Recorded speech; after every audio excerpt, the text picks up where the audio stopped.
नमस्कार दोस्तों, स्वागत है आपका आपके अपने ही यूट्यूब चैनल लक्ष्य क्लासेस पर। रोज़ की तरह आज भी हम सामान्य हिंदी के कुछ महत्वपूर्ण प्रश्नों पर चर्चा करेंगे। आप सब लोग जल्दी से जल्दी जुड़ जाइए और सेशन को शेयर कर दीजिए अपने सभी दोस्तों में, ताकि सभी लोग जल्दी से जुड़ जाएं और हमारे महत्वपूर्ण प्रश्नों का लाभ उठा सकें। आज के प्रश्न बहुत ही महत्वपूर्ण हैं, तो जल्दी से सब लोग जुड़ जाइए। समास की उस दिन डिटेल वाली वीडियो डाली थी, तो उसी की प्रैक्टिस के लिए आज प्रश्न लिए हैं। आज की वीडियो में समास के ही प्रश्न हैं सारे, ये आपकी प्रैक्टिस के लिए हैं। आपके एक तरह का टेस्ट मान लो, जिससे कि मुझे पता चल सके कि आपको कितना समझ में आया और आप ये जान सकें कि आपने कितना पढ़ा। ठीक है, तो आप अपना आकलन करेंगे इसको देखकर। चलिए जल्दी से शेयर कर दीजिए। इतना हम विचार पढ़ लेते हैं। इंसान सफल तब होता है जब वह दुनिया को नहीं बल्कि खुद को बदलना शुरू कर देता है। जब आप खुद को बदलना शुरू कर दोगे तब आप वास्तव में सफल हो जाओगे। जब तक आप खुद को नहीं बदलोगे, जब तक आप सफल नहीं हो सकते। किसी और के एग्ज़ाम देने से आपका एग्ज़ाम पास नहीं हो जाएगा। आपको पास करने के लिए खुद एग्ज़ाम देना पड़ेगा, तब जाके आप पास कर पाएंगे। ऐसा नहीं है कोई और आपका पेपर दे आएगा और आप पास हो जाएंगे, तो आपको खुद ही करना पड़ेगा। ठीक है, खुद करने के लिए तो आपको पढ़ना पड़ेगा। तो चलिए पढ़ते हैं। प्रश्न है हमारा, समास के पदों को अलग करने को क्या कहा जाता है? बहुत ही शानदार प्रश्न है और आपको शानदार तरीके से ही जवाब देना है। समास के पदों को अलग करने को क्या कहा जाता है, ये आपको बताना है। विच्छेद कहा जाता है, बदलाव कहा जाता है, विग्रह कहा जाता है या विभक्ति कहा जाता है? जल्दी से कमेंट बॉक्स में आंसर दीजिएगा भाई। प्रश्न अच्छे हैं आज के सेशन में बहुत ज़्यादा, तो आपको शेयर कर देना चाहिए और आंसर भी जल्दी से जल्दी देना चाहिए। चलिए, डिटेल वाली वीडियो जिसने ना देखी हो वो जाके देख लेना। समास की डिटेल वाली वीडियो बन गई है भाई। चलिए आंसर ले लेते हैं, क्या होगा? समास के पदों को अलग करने को क्या कहा जाता है? विच्छेद कहा जाता है, बदलाव, विग्रह या विभक्ति? आंसर लेंगे हम। क्या विच्छेद कहा जाएगा? नहीं कहा जाएगा। विच्छेद किसको कहते हैं? संधि। संधि में होता है भाई विच्छेद, तो समास में तो विग्रह होता है। क्या होता है? विग्रह। विच्छेद जो होता है वो किस में होता है? संधि में होता है। ठीक है, विग्रह जो होता है वो समास में होता है। चलते हैं अगले प्रश्न पर। प्रश्न है हमारा, रातों रात शब्द में समास है। शब्द दिया हुआ है हमारा रातों रात और इसमें समास पूछा है हमसे कि कौन सा है। तत्पुरुष समास है, द्वंद्व समास है, अव्ययीभाव समास है या कर्मधारय समास है? जल्दी से कमेंट बॉक्स में आंसर दीजिएगा।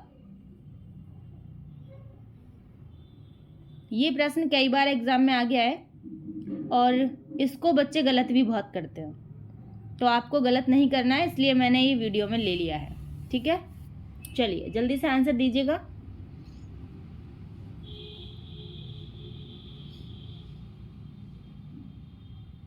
चलिए आंसर ले लेते हैं, क्या होगा? रातों रात। समास के प्रश्नों को हमें आंसर देने से पहले उसमें एक चीज़ करनी है। जब भी कोई समास का प्रश्न आए, आपको पहले उसका विग्रह करना है। बिना विग्रह किए आप प्रश्न तो कर सकते हैं और हो सकता है तुक्के में आप आंसर भी सही बता दें, लेकिन आंसर गलत भी हो जाता है बिना विग्रह किए। तो इसलिए आपको पहले विग्रह करना है। ठीक है, कैसे विग्रह करेंगे? रात ही रात में क्या लिखा हुआ है शब्द? रातों रात, तो इसका विग्रह होगा रात ही रात में। मतलब जहां एक जैसे शब्द दो बार प्रयोग हो रहा हो एक ही शब्द में, रात और रात दो बार प्रयोग हो रहा है ना, तो एक रात क्या है यहाँ पे? अव्यय है। ठीक है, हम ऐसे भी तो बोल सकते थे कि रात में ही हमने ये काम कर दिया। हमें ये जरूरी नहीं था ना बोलना रात ही रात में हमने ये काम कर दिया, हमने रात में ही ये काम कर दिया, ऐसे भी बोल सकते थे। लेकिन एक रात यहाँ पे क्या हुआ है? फालतू का प्रयोग हुआ है, इसलिए इसमें एक रात अव्यय माना गया है, इसलिए इसमें क्या हो गया? अव्ययीभाव समास। ठीक है, गलती से भी द्वंद्व समास नहीं लगाना है आपको। क्या लगाना है? अव्ययीभाव समास लगाना है। ठीक है, चलिए, प्रश्न है हमारा, अनुकूल में कौन सा समास है? शब्द दिया हुआ है अनुकूल और इसमें समास बताना है कौन सा है। जल्दी से कमेंट बॉक्स में आंसर दीजिए। द्वंद्व समास है, द्विगु समास है, अव्ययीभाव समास है या तत्पुरुष समास है? अच्छा प्रश्न है ये भी। सबसे पहले इसका विग्रह करेंगे और फिर आप आंसर बताएंगे।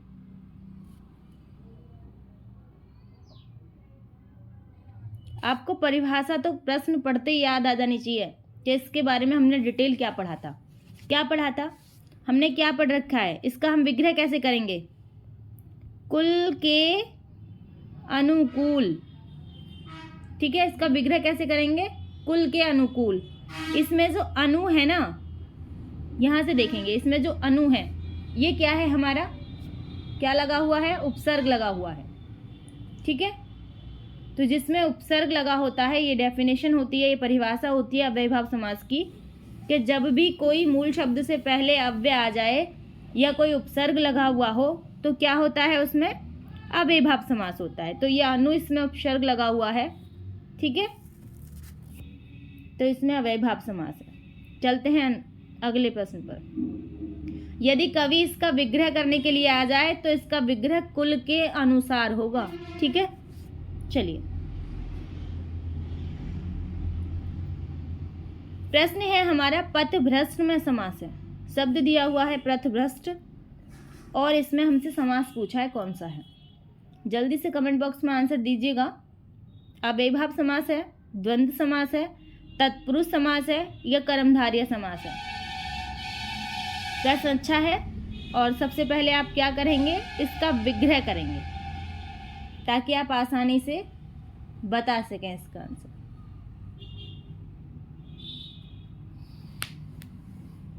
चलिए, कैसे विग्रह करेंगे इसका? पथभ्रष्ट का, पथ से भ्रष्ट, पथ से भ्रष्ट, पथभ्रष्ट। से क्या है हमारी? कारक विभक्ति है। जब भी किसी का विग्रह करते वक्त बीच में कारक विभक्ति आ जाए तो उसमें क्या होता है? तत्पुरुष समास होता है, क्योंकि कारक विभक्तियां जो हैं वो तत्पुरुष समास में लगती हैं। ठीक है, तो इसमें कौन सा तत्पुरुष समास है यदि आपसे पूछ लिया जाए तो इसमें अपादान तत्पुरुष है। ठीक है, चलिए, प्रश्न है, बैलगाड़ी में समास है। शब्द दिया हुआ है भाई बैलगाड़ी और इसमें हमसे समास पूछा है। तत्पुरुष समास है, कर्मधारय समास है, बहुव्रीहि समास है या अव्ययीभाव समास है? जल्दी से कमेंट बॉक्स में आंसर दीजिएगा। अच्छा प्रश्न है ये भी। विग्रह करे बिना तो आप आंसर दे नहीं पाएंगे। अब विग्रह करना सीखिए, आपको विग्रह करना चाहिए पहले। तरीका तो यही है समास का, आप पहले विग्रह करेंगे, उसके अकॉर्डिंग आप समास बताएंगे। चलिए, इसका विग्रह कैसे करेंगे? बैल की गाड़ी। ठीक है, ऐसे विग्रह मत कर लेना इसका, बैल और गाड़ी लगा दो द्वंद्व समास, ऐसे नहीं करना है विग्रह। कैसे करना है? बैल की गाड़ी। ठीक है, कौन सा समास हो गया? की जो है ये क्या है हमारा? कारक विभक्ति है, तत्पुरुष समास हो गया। ठीक है, चलिए चलते हैं अगले प्रश्न पर। प्रश्न है, अधमरा में कौन सा समास है? शब्द दिया हुआ है अधमरा और इसमें पूछा है हमसे कौन सा समास है। तत्पुरुष समास है, कर्मधारय समास है, बहुव्रीहि समास है या अव्ययीभाव समास है? जल्दी से कमेंट बॉक्स में आंसर दीजिएगा भाई, कौन सा समास है इसमें? शब्द है अधमरा। सबसे पहले इसका विग्रह करेंगे। चलिए, विग्रह करेंगे, कैसे होगा? आधा है जो मरा। ठीक है, वो क्या है? अधमरा। आधा है जो मरा, वो है हमारा अधमरा। उसे कहते हैं अधमरा, जो आधा है मरा। ठीक है, जैसे हम किसी की पिटाई करते हैं तो उसे अधमरा करके छोड़ाते हैं और बोलते हैं ना कि भाई अधमरा करके हमने छोड़ दिया, मतलब आधा, मतलब मरे के समान है वो। तो इसमें कौन सा समास हो गया भाई? कर्मधारय समास। आधा है जो मरा, जिसमें है जो आती है मैंने बताया था डिटेल वाली वीडियो में, उसमें कौन सा समास होता है? कर्मधारय समास होता है। ठीक है, चलिए चलते हैं अगले प्रश्न पर। प्रश्न है परमेश्वर में कौन सा समास है? शब्द दिया हुआ है परमेश्वर और इसमें समास पूछा है हमसे कौन सा है? तत्पुरुष समास है, कर्मधारय समास है, बहुव्रीहि समास है, द्वंद्व समास है। जल्दी से कमेंट बॉक्स में आंसर दीजिएगा कौन सा समास है इसमें।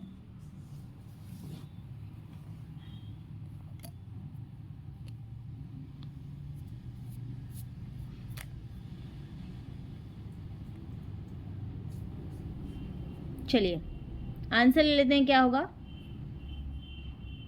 परमेश्वर का हम समास विग्रह कैसे करेंगे? परम है जो ईश्वर, परम है जो ईश्वर, तो कौन सा समास हो गया? है जो किस में लगता है? कर्मधारय समास में लगता है। आप कहेंगे जब कर्मधारय समास में लगता है तो परमेश्वर में भी कौन सा समास है? कर्मधारय समास है। ठीक है, परम है जो ईश्वर।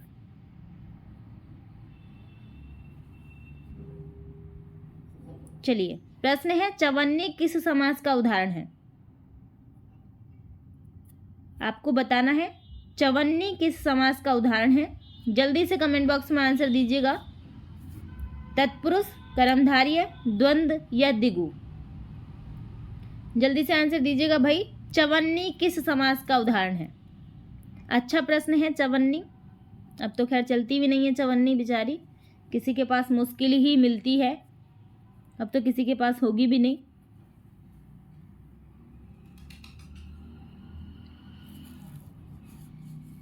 चलिए आंसर ले लेते हैं, क्या होगा? चवन्नी का हम समास विग्रह कैसे करेंगे? यदि कोई ऐसा शब्द दिया हो तो उसका सबसे पहले हम समास विग्रह करेंगे। कैसे करेंगे?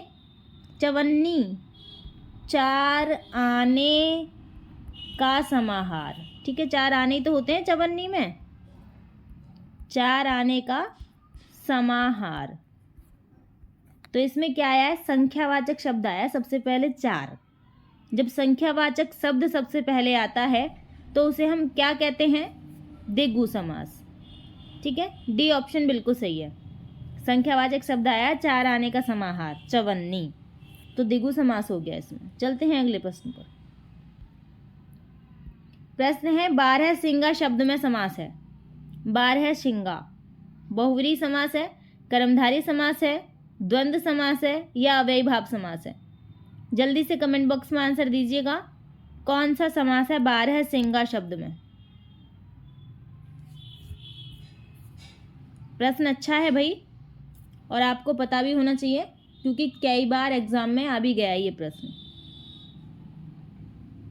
12 सिंघा, आप में से किस किस ने देखा है 12 सिंघा? भाई मैंने तो देखा नहीं है, फोटो में देखा है बस। चलिए आंसर ले लेते हैं, क्या होगा?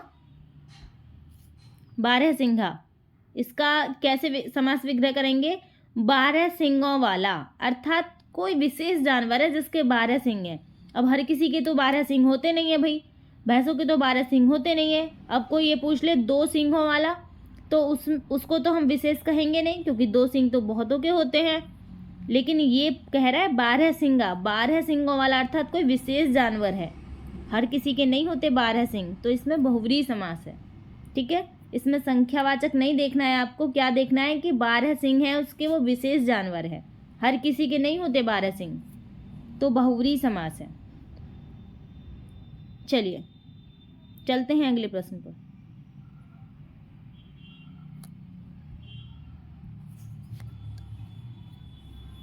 प्रश्न है चौराहा में समास है। शब्द दिया हुआ है हमारा चौराहा और इसमें पूछा है हमसे कि समास कौन सा है। जल्दी से कमेंट बॉक्स में आंसर दीजिएगा। द्वंद्व समास है, तत्पुरुष समास है, द्विगु समास है या कर्मधारय समास है? अच्छा प्रश्न है और जल्दी से आप आंसर भी देंगे इसका, और आंसर भी सभी का सही होगा क्योंकि आसान है और मैंने पहले भी पढ़ाया है और मैंने समास की जो डिटेल वीडियो करवाई थी उसमें भी ये बताया था। चलिए आंसर ले लेते हैं। इसका विग्रह कैसे करेंगे? 4 राहों का समाहार, या जहाँ 4 राहें मिलती हैं उसे कहते हैं हम चौराहा। चौराहे पे से ही तो 4 राहें जाती हैं अलग अलग जगह को, चार राहें, या इसे ऐसे कह सकते हैं, चार राहें जहाँ मिलती हैं। तो चार राहों का जो समूह होता है उसे चौराहा कहते हैं। इसमें कौन सा समास है? द्विगु समास है, क्योंकि संख्यावाचक शब्द आया है पहले चार। चलते हैं अगले प्रश्न पर। प्रश्न है भाई बहन में समास है। शब्द दिया हुआ है भाई बहन और इसमें हमसे समास पूछा है, कौन सा है? बहुव्रीहि समास है, तत्पुरुष समास है, द्वंद्व समास है या द्विगु समास है? जल्दी से कमेंट बॉक्स में आंसर दीजिएगा। प्रश्न ये भी अच्छा है। भाई बहन, बहन या भाई। चलिए इसका विग्रह करेंगे तो कैसे होगा? बहन और भाई। अब आप समझ ही गए होंगे। और मैंने किस में बताया था? जहाँ विग्रह करने पर और आए, दोनों के बीच हाइफन लगा हो, दोनों एक दूसरे के विपरीत हों, दोनों ही पद प्रधान हों, उसमें कौन सा समास होता है? आप कहेंगे द्वंद्व समास होता है। ठीक है, भाई बहनों में तो वैसे भी प्यार भी बहुत ज़्यादा रहता है और द्वंद्व भी बहुत ज़्यादा रहता है। जब तक पूरे दिन में एक आध बार द्वंद्व नहीं हो जाता तब तक उनका दिन नहीं कटता। ठीक है, भाई बहन में कौन सा समास होता है? द्वंद्व समास होता है, क्योंकि एक दूसरे के विपरीत भी हैं, बीच में हाइफन भी लगा हुआ है और दोनों ही पद प्रधान है अपने आप में। यदि कोई ऐसा शब्द हो जिसमें ऐसी स्थिति बन रही हो तो उसमें द्वंद्व समास होता है। चलते हैं अगले प्रश्न पर। देशभक्ति में कौन सा समास है? जल्दी से कमेंट बॉक्स में आंसर दीजिएगा। देशभक्ति में कौन सा समास है? तत्पुरुष समास है, बहुव्रीहि समास है, द्विगु समास है या अव्ययीभाव समास है? जल्दी से कमेंट बॉक्स में आंसर दीजिएगा भाई। देशभक्ति। चलिए आंसर ले लेते हैं, क्या होगा इसका? समास विग्रह करेंगे। पहले कैसे करेंगे? देशभक्ति, इसका समास विग्रह होगा देश की भक्ति। ठीक है, अब जब समास विग्रह देश की भक्ति हो गया तो की हमारी क्या है? कारक विभक्ति है, और कारक विभक्ति किस में आती है? तत्पुरुष समास में। ठीक है, चलिए प्रश्न है चरण कमल में समास है। शब्द दिया हुआ है चरण कमल और इसमें हमें समास बताना है, कौन सा समास है? कर्मधारय समास है, द्विगु समास है, बहुव्रीहि समास है या तत्पुरुष समास है? जल्दी से कमेंट बॉक्स में आंसर दीजिएगा भाई। चरण कमल में कौन सा समास है?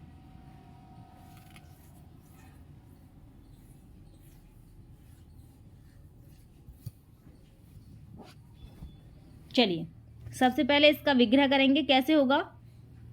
चरण कमल, कमल के समान चरण। कैसे करेंगे विग्रह? कमल के समान चरण। ठीक है, चरण के समान तो कमल होते नहीं है, कमल के समान चरण होते हैं। ठीक है, तो इसमें मैंने बताया था कि के समान जिसमें आता है जो आता है, और के समान जिसमें आता है, जिसमें एक उपमेय हो और एक उपमान हो, उसमें क्या होता है? कर्मधारय समास होता है। ठीक है, डी ऑप्शन बिल्कुल सही है। चरण, कमल के समान चरण। चलिए चलते हैं अगले प्रश्न पर। प्रश्न है अन्न जल में समास है। शब्द दिया हुआ है अन्न जल और इसमें आपको समास बताना है। जल्दी से कमेंट बॉक्स में आंसर दीजिएगा। द्विगु समास है, अव्ययीभाव समास है, कर्मधारय समास है या द्वंद्व समास है? पहले भी करवाया है, अभी थोड़ी देर पहले ही मैंने ऐसा प्रश्न, तो जल्दी से बताइए। देर लगनी नहीं चाहिए इसमें, तो आपको देखते ही पहचान हो जानी चाहिए कि इसमें कौन सा समास है। यदि आप हिंदी के प्रश्नों में भी देर लगाएंगे तो फिर कैसे चलेगा भैया? हाइफन लगा हुआ है, अब डायरेक्टली ऐसे ना करें कि जिसमें भी हाइफन लगा हो उसमें आप द्वंद्व समास लगा दें। अब ऐसा नहीं है कि इसमें द्वंद्व नहीं है, लेकिन मैं बता रही हूँ। सबसे पहले देखेंगे हाइफन लगा हुआ है, ठीक है भाई। पहले दूसरी शर्त देखेंगे, दोनों पद प्रधान हैं, जल भी प्रधान है, अन्न भी प्रधान है, फिर एक दूसरे के विपरीत भी हैं भाई, ठीक है भाई। तो इसमें कौन सा समास है? और यदि इसका विग्रह करेंगे तो क्या आएगा? अन्न और जल, और आ गया बीच में। अब हम लगा सकते हैं कि द्वंद्व समास है। क्योंकि ऑप्शन में जो और ऑप्शन दे रखे हैं उसमें हमें लग ही नहीं रहा कि और कोई समास हो सकता है, तो द्वंद्व समास है। ठीक है, एग्जाम में ऐसे संयम के साथ आपको आंसर देना है, ऐसे नहीं कि हाइफन देखा डायरेक्ट द्वंद्व समास। चलिए चलते हैं अगले प्रश्न पर। प्रश्न है मृगनयन। मृगनयन शब्द में हमें समास बताना है, कौन सा समास है? तत्पुरुष समास है, द्वंद्व समास है, द्विगु समास है या कर्मधारय समास है? अच्छा प्रश्न है, जल्दी से आंसर दीजिएगा। मृगनयन,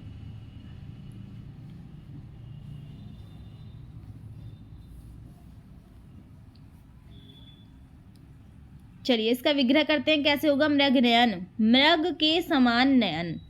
अब मैंने बताया है के समान जिसमें आता है या है जो जिसमें आता है उसमें कौन सा समास होता है? विग्रह करने पर जिसमें के समान आता है उसमें कर्मधारय समास होता है। ठीक है, मृग के समान नयन, नयन जो है वो मृग के समान है। ठीक है, तुलना हो रही है एक दूसरे की, कर्मधारय समास है। एक बात और बता दूं, मृग नयन है तो कर्मधारय समास है, लेकिन यहाँ मृग नैनी हो जाता तो यहाँ पे कर्मधारय समास नहीं होता, यहाँ बहुव्रीहि समास होता। फिर आपको ये याद रखना है, नोट करके लिख लेना है। मृग नयन है तो कर्मधारय समास है, और मृग नैनी है तो कर्मधारय समास नहीं है, फिर बहुव्रीहि समास है। क्योंकि फिर इसका विग्रह ऐसे नहीं होगा मृग के समान नयन, मृग के समान नैनों वाली, मतलब किसी के बारे में बात हो रही है, फिर कोई तीसरा आ गया जिसके बारे में बात हो रही है, मृग के समान नैनों वाली। ठीक है, तो आपको याद रखना है। चलिए प्रश्न है त्रिनेत्र में समास है। त्रिनेत्र लिखा हुआ है और इसमें हमें समास बताना है, कौन सा है? तत्पुरुष समास है, बहुव्रीहि समास है, द्विगु समास है या अव्ययीभाव समास है? जल्दी से भाई कमेंट बॉक्स में आंसर दीजिएगा, कौन सा समास है? आसान है, आपके जिह्वा पे ये नाम रटा रहता है। चलिए इसका विग्रह करेंगे। तीन नेत्र हैं जिसके, कौन है वो जिनके तीन नेत्र हैं? आप उठते बैठते सोते जगते उनका नाम लेते हैं भाई, तो कौन सा समास होगा? त्रिनेत्र में बहुव्रीहि समास होगा। तीन नेत्र किसके हैं भाई? शिव के। ठीक है, शिव जी के तीन नेत्र हैं तो उसमें बहुव्रीहि समास है। गुणहीन में समास है, शब्द दिया हुआ है गुणहीन और इसमें समास पूछा है हमसे। तत्पुरुष समास है, बहुव्रीहि समास है, द्विगु समास है, कर्मधारय समास है? जल्दी से कमेंट बॉक्स में आंसर दीजिएगा, कौन सा समास है गुणहीन शब्द में?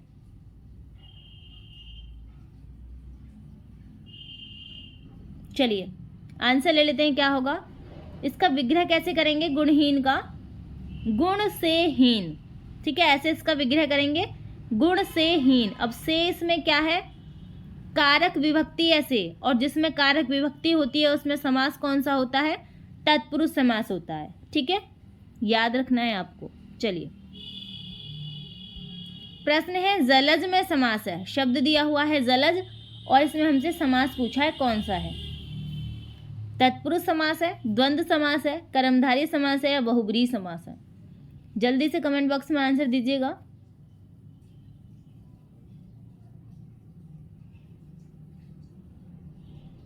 चलिए आंसर ले लेते हैं, क्या होगा? जलज। इसका हम विग्रह करेंगे। कैसे करेंगे विग्रह? जलज किसे कहते हैं? जल में जो उत्पन्न होता है उसे जलज कहते हैं। जल में उत्पन्न कौन होता है भाई? कमल होता है जल में उत्पन्न। ठीक है, तो यहाँ बात कमल के बारे में हो रही है। जलज कमल का पर्यायवाची है। ठीक है, जब भी कभी किसी का भी पर्यायवाची दे दे ऑप्शन में तो आपको क्या लगाना है? बहुव्रीहि समास लगाना है, क्योंकि पर्यायवाची हमेशा दूसरे के होते हैं। ठीक है, मतलब ये जलज दिया हुआ है तो इस किसका पर्यायवाची है? कमल का, मतलब उसका अर्थ दूसरा निकलता है, इसलिए इसमें बहुव्रीहि समास होता है। बहुव्रीहि समास में भी तो ऐसा होता है, लिखा कुछ और होता है और उसका अर्थ कुछ और होता है। चलिए